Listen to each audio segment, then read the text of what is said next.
दोस्तों, क्या आपने कभी सोचा है कि भारत की एक मिसाइल ऐसे भी हो सकती है जिसे दुश्मन देश खुद मांगने आएगी? जी हाँ, वो दिन अब दूर नहीं जब पाकिस्तान और चीन पारंपरिक दोस्त भारत के दरवाजे पर खड़े होंगे हथियार खरीदने के लिए। आज की कहानी मलेशिया से शुरू होती है, लेकिन इसका असर पूरे साउथ चाइना सी और इंडो पैसिफिक में गूंजने वाला है। मलेशिया, जो अब तक चीन के साथ आर्थिक और सामरिक रिश्तों को प्राथमिकता देता था, अब भारत की तरफ झुकता दिख रहा है। वजह है ब्रह्मोस मिसाइल, भारत और रूस की संयुक्त रूप से विकसित की गई सुपरसोनिक मिसाइल, जो आज की तारीख में अपनी श्रेणी की सबसे घातक हथियार प्रणाली मानी जाती है। भारत और मलेशिया के बीच हाल ही में हुई हाई लेवल डिप्लोमेटिक मीटिंग के दौरान ऐसे माहौल बना कि मलेशिया न सिर्फ ब्रह्मोस खरीदने में दिलचस्प दिखाए, बल्कि पाकिस्तान और चीन से सैन्य दूरी बनाने का भी संकेत दिया। ये भारत के लिए सिर्फ एक डील नहीं, बल्कि एशियान क्षेत्र में रणनीतिक वर्चस्व स्थापित करने का गोल्ड चांस है। मलेशिया की वायुसेना के पास सुखोई 30 MKA जैसे फाइटर जेट पहले से मौजूद है, जो भारत के Su-30 MKI से मिलते जुलते हैं। ब्रह्मोस मिसाइल को इन जेट्स के साथ आसानी से इंटीग्रेट किया जा सकता है। यानी भारत अब केवल हथियार बेच नहीं रहा, बल्कि एक नया रणनीतिक दोस्त भी तैयार कर रहा है, वो भी चीन के दरवाजे पर।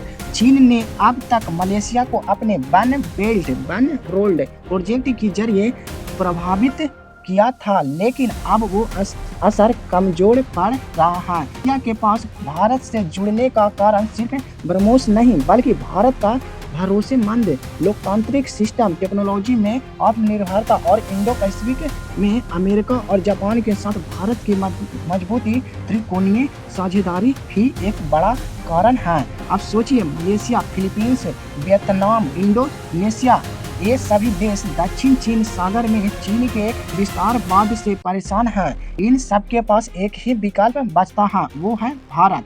और भारत के पास है ब्रह्मोस, तेजस, आकाश, पिनाका और एक पराक हुआ टैंक रिकॉर्ड। फिलीपींस पहले ही भारत से ब्रह्मोस खरीद चुका है। वियतनाम भी इस पर विचार कर रहा है। अब मलेशिया भी उसी कतार में खड़ा हो गया है। इसका सीधा असर भारत की डिफेंस डिप्लोमेसी पर पड़ेगा और एशियान देशों में भारत की छवि एक क्षेत्रीय सुपर पावर के रूप में उभरेगी। दूसरी तरफ पाकिस्तान और चीन की चुंगलबंदी पर इसका मनोवैज्ञानिक असर होना तय है। पाकिस्तान, जो मलेशिया को मुस्लिम भाईचारे के नाम पर चीन से जोड़ता रहता है, अब खुद को अलग थलग महसूस करेगा। चीन, जो एशियान को अपनी बैक यार्ड बनाना था, अब भारत को वहां ड्रैगन स्लेयर की तरफ देखेगा। दोस्तों, ये सिर्फ एक डील नहीं, ये एक स्ट्रेटेजिक मोमेंट है। ब्रह्मोस अब सिर्फ मिसाइल नहीं, बल्कि भारत की विदेश नीति का सबसे बड़ा औजार बन चुका है और यह बात दुनिया अब धीरे धीरे समझ रही है। भारत का सपना सिर्फ आत्मनिर्भर रक्षा उत्पादन का नहीं, बल्कि रक्षा निर्यात में सुपर पावर बनने का है। और मलेशिया जैसे देश जब भारत की मिसाइलें मांगने आए, तो समझ लीजिए कि सपना धीरे धीरे हकीकत बन रहा है। तो दोस्तों, क्या आप मानते हैं कि भारत एशियान का असली किंग बन चुका है? क्या चीन की पकड़ अब कमजोर हो रही है? अपने विचार हमें कमेंट बॉक्स में जरूर बताएं। तो वीडियो पसंद आए तो वीडियो को एक लाइक और छोटा सा प्यारा सा कमेंट जय हिंद का मैसेज जरूर टाइप करना।